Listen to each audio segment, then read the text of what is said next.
Hello again. So, yes, I am doing a second video because I thought about something else that I did want to talk about.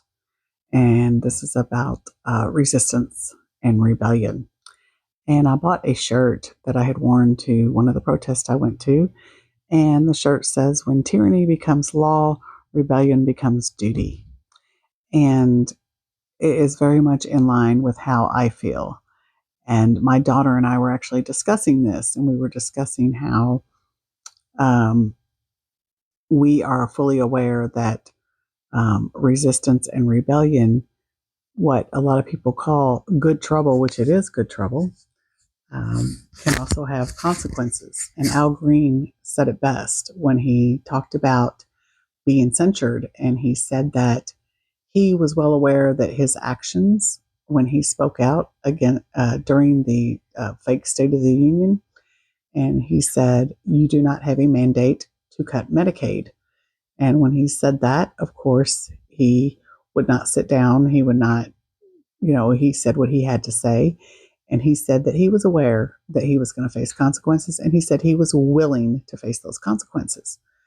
And my daughter and I were talking about it because we were big fans of The Handmaid's Tale. And we've been watching The Handmaid's Tale since way before any of this started happening. So it's not because of what is going on that all of a sudden we are watching the show. The show we've watched since it started.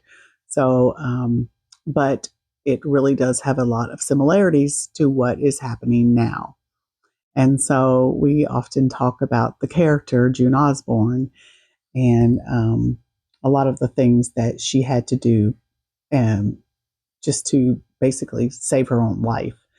And so we were talking about the fact that we're aware, and I told her I had made a video and I had said that that they are now saying that they are going to try to figure out a way to make it okay to deport U.S. citizens.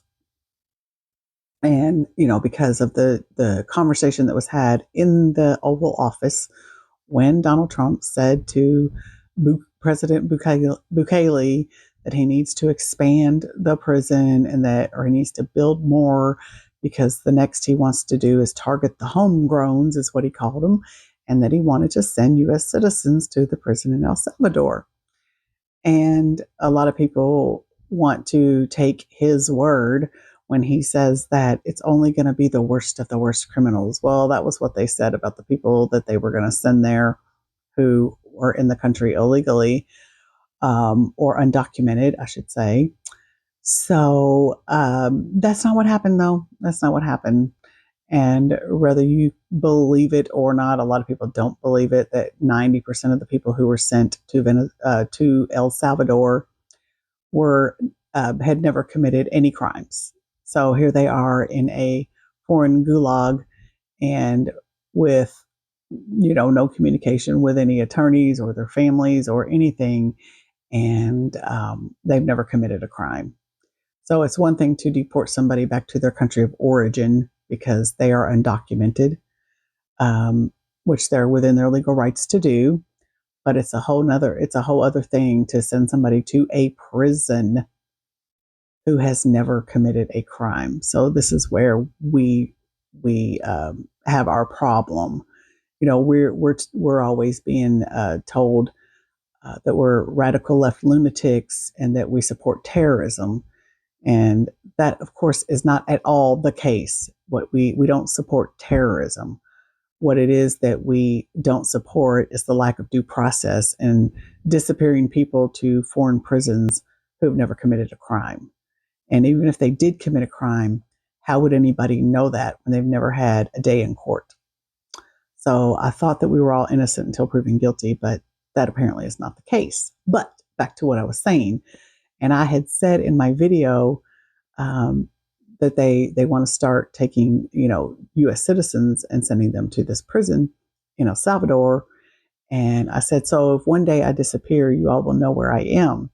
And somebody came in the comments and said something about like they couldn't believe I said that.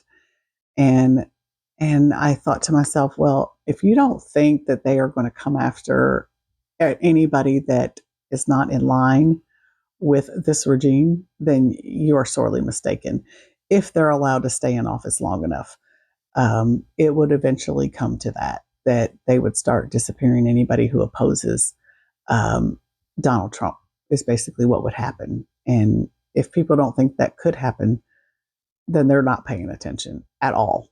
So my daughter and I were making the point that she had said something in the lines of, let me see an ICE agent trying to illegally detain someone, which when she said that, she was talking about now we have these, they call them ICE agents, but they have no badge, they have no name tag, they have no uniform, and they're wearing masks so you can't see their faces, and they will not reveal their identities. And so these could just be any Joe Blow off the street. They have no proof that they're an actual agent um, of the law or that they're an ICE agent. They have no proof of that, and they don't provide any proof, and they're just trying to take people. And she said, don't think that I wouldn't step in and try to do something to help that person. I would not just pull out my phone and start recording it. I would actually try to intervene. And her husband said, well, then you would end up getting arrested and you would probably lose your job. And she said, well, that's my whole point, is that sometimes you just have to take a risk to stand against, against tyranny. And her and I were talking about it. I said, we didn't live through the civil rights movement. We did not live through any of the times in history where people had to stand up and fight for their rights. And yes, we've had to fight for rights for a lot of different things, but nothing as extreme as when there were protesting, the Vietnam War, when people were standing up for civil rights and the civil rights movement. And I said, so we're facing a time in our life that is unprecedented for us, but your true character is what really comes out in times like this. And who you really are is what people will see. And I said, we're fighters is what we are. And we're going to stand against tyranny. We're going to stand against, someone trying to um, to take over our democracy and destroy our country. We're gonna stand up against that. And I think that was the one thing that they did not expect when they decided they were going to make their attempt to form this dictatorship and take over the country the way that they want to, is they didn't expect the resistance, and that we are Americans and we're not going to stand for it. So that's also very encouraging. But it might mean some trouble. It might mean that you're going to get arrested. It might mean, that something could happen to you. And I told her, I said, on every sign I've made for every protest I've been to, I put on there, give me liberty or give me death. And I said, I really mean that. I said, do I want to leave this world before my time? No, I don't. I said, but if it means that I have fought for a better future for my grandchild and for all the other children, then I guess that's what it's going to have to be, because I take it that seriously. So, yeah, um, sometimes it's just going to come to that. It's going to come to getting into good trouble.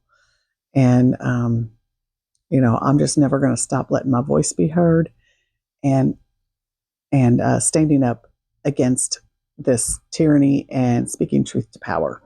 And I encourage you to do the same within every means that you have to do so.